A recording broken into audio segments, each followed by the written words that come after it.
After months, if not years, of contentious virtual encounters, progressive political commentator Mehdi Hasan was finally able to get a heated face-to-face debate with self-professed nonpartisan journalist Piers Morgan, where, among other things, he was able to call out Morgan's double standards and hypocrisy with respect to Donald Trump, and even extract many painful public concessions about Trump that we have to talk about.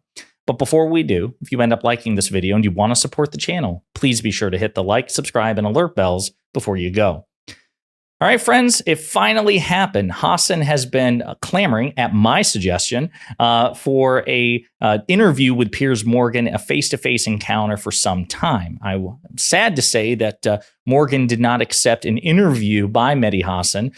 Instead, Morgan invited Mehdi Hasan to Piers Morgan Uncensored, where they could meet face-to-face for the first time. And it was a one-on-one encounter. Morgan didn't have other panelists on. It was just him and Medhi. And it went about as well as you would expect. Piers Morgan's not a stupid guy, but he is at a colossal disadvantage because he is forced to defend, particularly with respect to U.S. politics, really dumb, indefensible positions and people.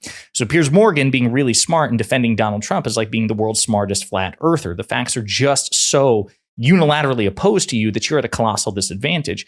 And on top of that, Mehdi Hasan is also incredibly intelligent and very well prepared on the facts. So this was an incredibly one-sided debate. We're going to play some clips here, though, because Morgan pulled out all the tricks he possibly could, but was forced to ultimately give concession after concession after concession about Donald Trump and the Republican Party. I wish I didn't have to compare Donald Trump to Hitler. But when he quotes the lines from Mein Kampf, as a journalist... Come on, Medhi. As a journalist, should I not point out that? You shouldn't compare him to Hitler because he's not Hitler. Okay, so what should I do? So I'm a journalist. Donald Trump says immigrants are poisoning our blood. I go look in history, who's the only person who said that? Hitler. Should I not tell my viewers on Piers Morgan Uncensored? Should I go, can't tell them that? No, you can you can say he shouldn't use language like that. Can I say he's quoting Adolf Hitler? You can't say he's the new Hitler. I haven't called him the new Hitler. Right. I've never called him the new Hitler. So you accept the people who but say I'm allowed. that. But you say I'm allowed to say he's quoting Hitler. You can, if he uses a direct sentence, which you can chart back to it's almost directly the same. That's absolutely fair enough. But the idea that there is any comparison between Trump and of Hitler course not. Hitler is Hitler. We know that. Is appalling. Hitler is Hitler. Do you agree it's appalling? No, but I want to qualify what you're saying. Hitler, you agree it's appalling? What is appalling? To compare him to Hitler. To compare him to Hitler in what sense, though? Calling him the new Hitler. Yes, and no, don't call him the new Hitler. Is that appalling? Oh my God, I'm not playing the silly game. Give me a word. I don't want you put your words. Give me a condemnatory word. I think it's not accurate to say he's the new Hitler because Hitler killed 12 million people. Yeah, it's not true. Not offensive. But if you let me finish the sentence, I speak to a lot of fascism scholars, people like Ruth Ben-Ghiat, Jason Stanley. A lot of people say that there is an analogy between what Trump is doing in America now and what happened in places like Germany in the 20s and 30s. No, right?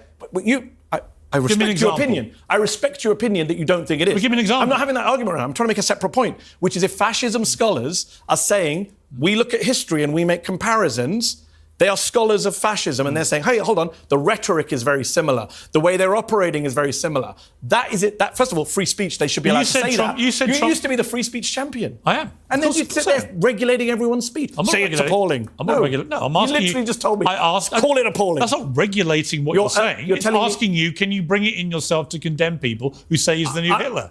I don't know who those people are. J.D. Vance called him the new Hitler, and he's his running mate. So take it up with J.D. Vance. Condemn him as well. Call him on your show. But you condemn anyone on the left who uses it too, right?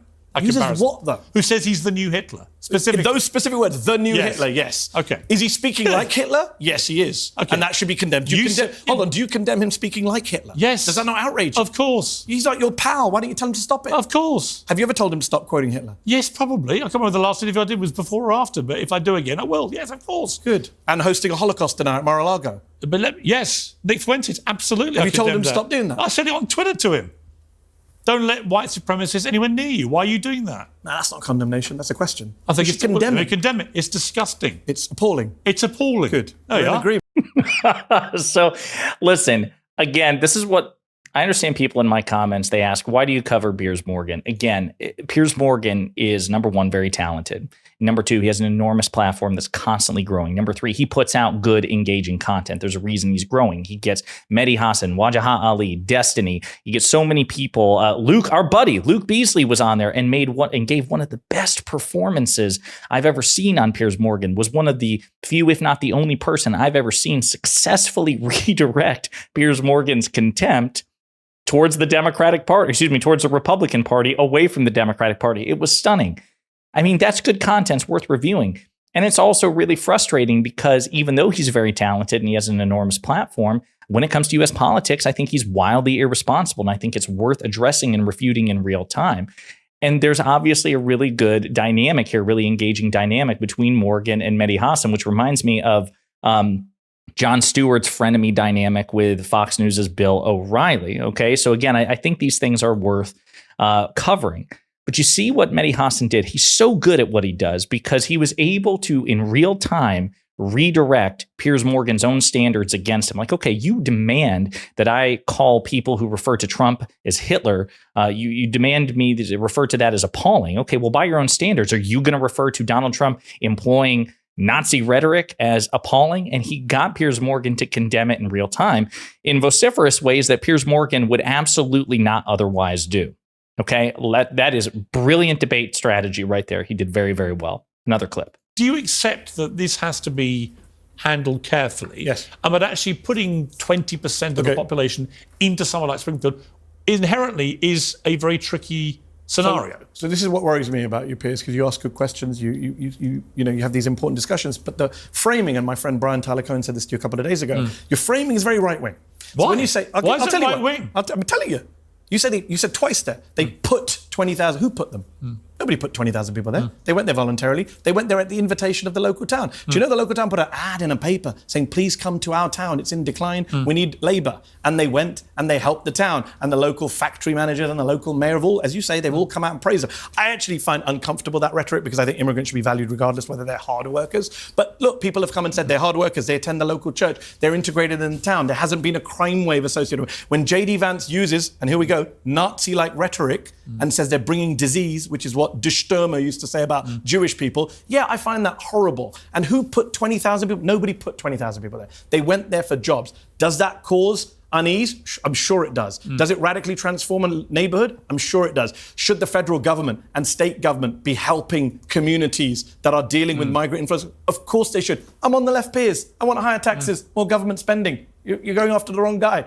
So again, brilliant there, okay? Because he tackled something, he did a follow-up on something that Brian Tyler Cohen did, which we covered in a recent video, which Brian Tyler Cohen finally got fed up and called Piers Morgan out, much like Cenk Uygur did, about Piers Morgan's right-wing framing. Piers Morgan is not a nonpartisan journalist. He is, by American standards, conservative, or even if he's not ideologically conservative, let's say he's doing it for pure content. For whatever reason, he adopts right-wing framing 9 times out of 10. And he asks much harder questions and much more adversarial questions of U.S. liberals and leftists compared to U.S. conservatives and authoritarians and centrists. He just grades them on a curve.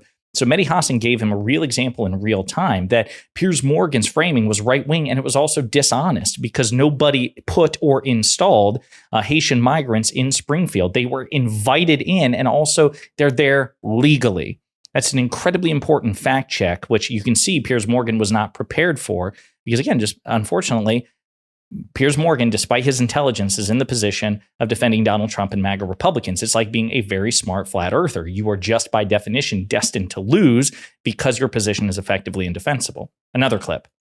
Is a presidential candidate going on TV and just making up insane stories about immigrants eating. It disqualifies you from the race. I don't know how you went on and on about Joe Biden's age and dementia, and yet you have, here's a guy who went on TV. If Joe Biden had got on TV and said people eating your pets, you would have condemned him straight away.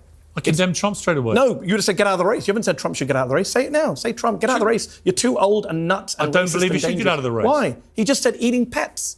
If Rishi Sunak had said that, or Keir Starmer, we would all said get out of the race. But in America, for some reason, we give Trump a pass. We grade him on a curve. We treat him like a man-child. What about when toddler. Kamala Harris deliberately misquotes him and tries to pretend that he said if he doesn't win, there'll be a bloodbath? When everybody, he did say bloodbath. When everybody knows he was specifically talking about a bloodbath in the automobile industry. Well, he was. I don't have time to get into all that. I don't agree with that. But just on your wider premise of Harris, even if I accept that she misquoted him, you and I both know there's normal politics where politicians lie, exaggerate, do hyperbole, do gotchas. We all know everyone does that. Democrats, Republicans, Labour, Conservative. You know that's not the same thing as a old man going on stage and screaming at the audience, they're eating your pet. Yeah. There's no comparison. I agree. There's nothing like that from Harris, Biden, Starmer, Sunak, anyone. But I also think it's far worse to say he's the new Hitler. Did Kamala Harris say he's the new Hitler? No, but a lot of Democratic politicians have used that language. What about Trump's language? What you're saying hold on, what about Trump's language? Does that make it disqualifying for them as well? No, okay, hold on. Yes. Okay, any Democrat politician that says the new Hitler, hold on. Disqualified. Hold on. They're kicked out of office. I'm about to answer your question. Agree. Do you believe that a presidential candidate should not call the other person a Hitler? Yeah. Okay, including so that. Trump has called Kamala Harris a fascist, communist, Marxist.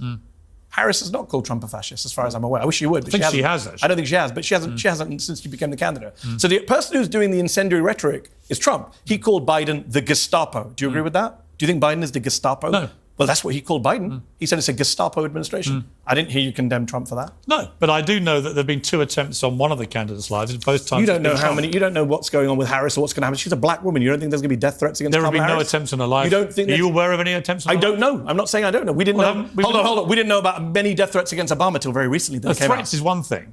Actually trying to kill someone. They arrested someone just the other day for death threats against, I think, Biden or Harris. I can't remember off the top of my head. Let's not be. Come on, Piers. There's death threats. Who's going to win the election?